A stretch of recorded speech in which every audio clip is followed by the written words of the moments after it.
parler d'un sujet qui revient tout le temps et qui va durer jusqu'à ce qu'on trouve un juste milieu à cette histoire, c'est les streamings. Alors moi, il y a un truc qui me gonfle dans ces histoires de streaming contre le CD contre le streaming, bla bla bla. Les ventes physiques ne valent plus rien, les ventes streaming, c'est ce qui marche le mieux à cause des applications Deezer, Apple Music, Napster, etc., etc. Moi je trouve, j'ai envie de dire, c'est qu'on parle toujours de nouvelles technologies, nouvelles générations, ceci, cela. Le problème du stream, et là c'est là où je suis un peu d'accord, c'est que aujourd'hui, créer des applications gratuites où le mec paye un abonnement pour écouter autant de musique qu'il veut, c'est un peu comme Netflix, quoi. Ou alors c'est un peu comme aux États-Unis, c'est le site datpiff.com où maintenant tu peux trouver des albums sur Apple, enfin sur iTunes, sur Amazon et tout le machin, et du jour au lendemain les trouver sur DatPiff, avec le mec qui fait la pub entre chaque son en disant datpiff.com number one. Tu peux voir un album entier gratuit et cumulé, ça fait de l'argent aux artistes. Moi je dis, ça c'est encore des histoires de génération. Et je pense qu'on va le dire surtout au final, parce que là je me lance sur le streaming, mais au final c'est toujours la même chose. On veut tout nouveau et des fois ça fait plaisir aux gens, des fois ça fait pas plaisir aux gens. Et le problème du streaming aujourd'hui, c'est un peu ce qu'on entend une fois de la bouche d'Ice MC par rapport aux histoires de disques d'or. Quand les mecs payent un certain nombre de CD ou de streams via le label directement pour finalement avoir un disque d'or tout de suite. J'en suis même à me demander comment des artistes, et preuve à la pluie en Allemagne avec les rappeurs Farid Bang et Kollega qui sortent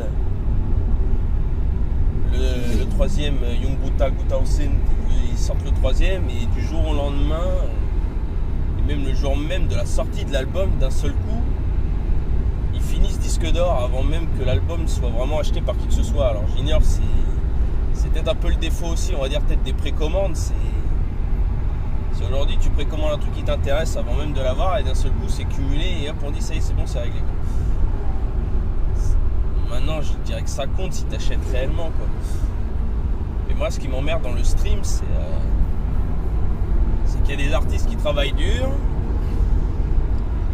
et en fait il suffit que t'écoutes un seul son et d'un seul coup t'entends single d'or, single de diamant, single de platine, etc., etc. C'est mignon, c'est des bonnes certifications, ça prouve que les gens suivent, aiment et tout, c'est bien. C'est là que je me dis, quand on critique les streamings aujourd'hui, moi je pense à Kenzie du secteur A, ancien du secteur A qui manageait le ministère amer à l'époque, qui disait quand même au micro de l'émission de Cachin, qui était Rapline à l'époque dans les années 90, il disait on est des petites structures, c'est tout nouveau, mais à force d'évoluer, il y aura des plus grosses structures et ce sera plus fort. Alors, on va dire que c'est un peu lié. Pourquoi ? Parce que à force de vouloir créer de nouveaux labels, créer de nouvelles manières de vendre sa musique et autres, c'est pour ça que tout le monde décide au fur et à mesure de vouloir être plus indépendant qu'autre chose. Puis le truc c'est que ça a été prouvé, c'est que ceux qui ont commencé via les maisons de disques s'en sortent mieux aujourd'hui en étant indépendants, et même la plupart des indépendants, et ça a commencé avec MySpace, tous ceux qui ont créé leur profil MySpace à l'époque ont réussi à bien vendre, ceux qui sont inscrits à YouTube, qui font des millions de vues et tout ça, bon, ça c'est comme on disait, il y a les tricheurs autant sur YouTube que sur les streams. Maintenant, moi, c'est ça qui me fait rire, c'est qu'on se batte à se dire, ça y est, tout le monde est un tricheur parce qu'en streamant, il se retrouve à tout ça. Moi, je pense qu'on devrait faire des vrais bilans et des vraies observations de chiffres et autres. Faudrait que chaque label, ou même chaque artiste, soit surveillé indépendamment, tout son chiffre d'affaires en un an pour savoir où, qui et comment ils ont réussi à faire autant de chiffres. Parce que je pense que c'est un peu trop facile de punir tous les artistes sous prétexte que certains trouvent des gens à l'étranger ou même en France à qui ils donnent de l'argent pour acheter tous leurs albums et avoir une certaine certification. Enfin, moi, c'est mon avis personnel. Des fois, il suffit d'un gros buzz et d'un seul coup, le gros buzz fonctionne tellement que voilà.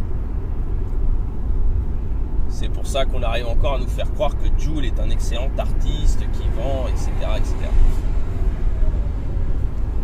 Non, moi, j'interdis pas le stream à la condition qu'il soit réel.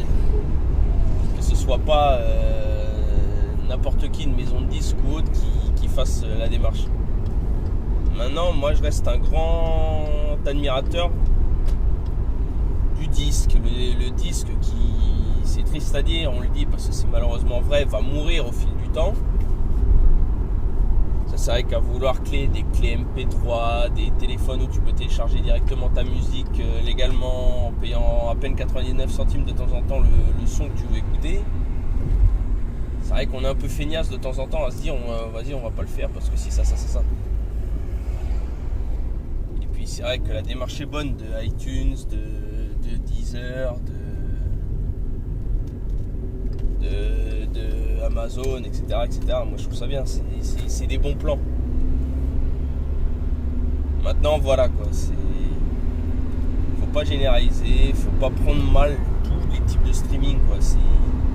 Il y a les bons et les mauvais vendeurs et il y a les tricheurs, les honnêtes vendeurs. C'est compliqué. Le problème c'est qu'on laisse libre cours à Internet et puis aujourd'hui quand on connaît les pirates, c'est ça qui est marrant, c'est qu'on a critiqué les pirates dans les débuts des années 2000, que ce soit pour télécharger des films, pour pirater les cartes sur les postes CanalSat à l'époque pour débloquer les chaînes payantes, etc. Ça a été les débuts du vrai piratage et d'un seul coup tout le monde a su le battre à ce niveau-là et au final le streaming ça a servi à quoi aujourd'hui? À soi-disant combattre ceux qui s'amusent à télécharger illégalement des sons. Moi je dis que le problème du streaming c'est que tu t'écoutes un machin et au final tu peux t'en débarrasser très vite, c'est pas grave parce qu'au final comme tu payes tous les mois la même somme pour tout ce que tu fais, ce que tu regardes ou ce que tu écoutes. Et là quand je regardais, je parle aussi de Netflix derrière, c'est un peu trop... Moi je trouve ça trop simpliste quoi, c'est-à-dire qu'un mec reste connecté toute la journée même sans écouter la vraie musique, d'un seul coup ce serait comptabilisé quoi. Je trouve ça un peu malhonnête. Maintenant voilà. Maintenant, je sais pas comment ça marche sur des plateformes comme Netflix pour les films ou les séries quand les gens regardent encore et encore, c'est comptabilisé, ça rapporte de l'argent aux acteurs, aux producteurs et tout ça, etc. Maintenant, voilà, moi je dis, le stream fait pas tout, le stream n'est pas que mauvais.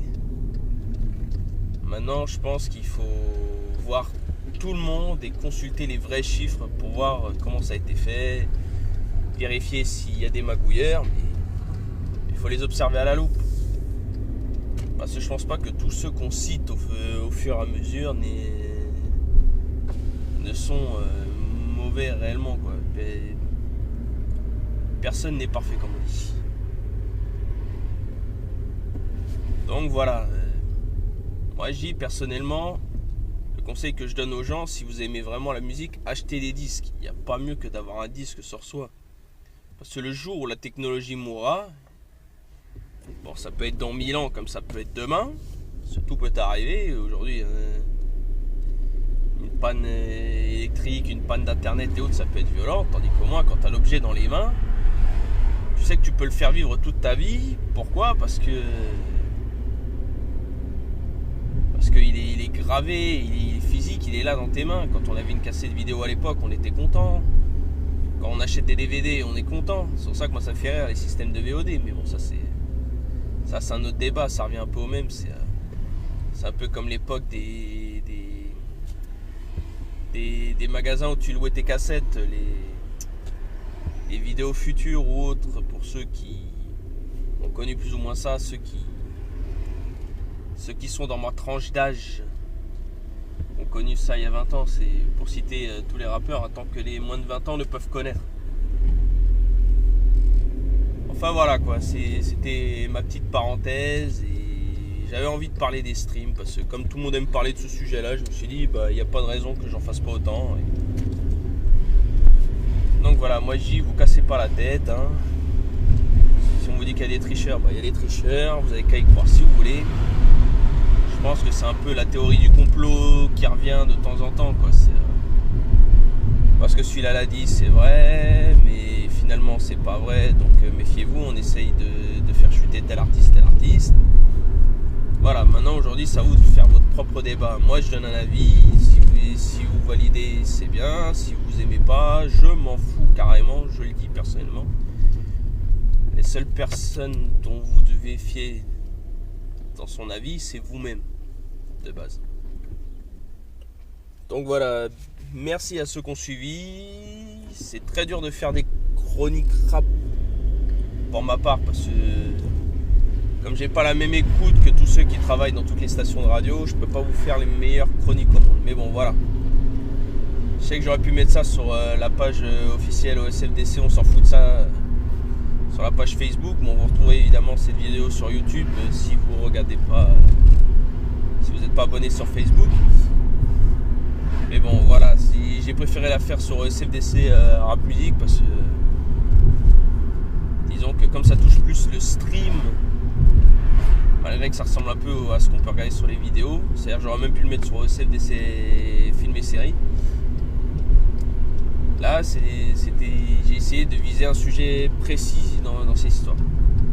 Donc voilà, big up à tous, merci à ceux qui ont suivi et n'oubliez pas les hashtags, votez au SFDC Rap Musique, écoutez de la bonne musique et voilà, moi personnellement j'écoute une musique précise et il n'y a que d'elle dont je parle. Si vous en avez d'autres, n'hésitez pas, vous êtes libre de faire vos choix.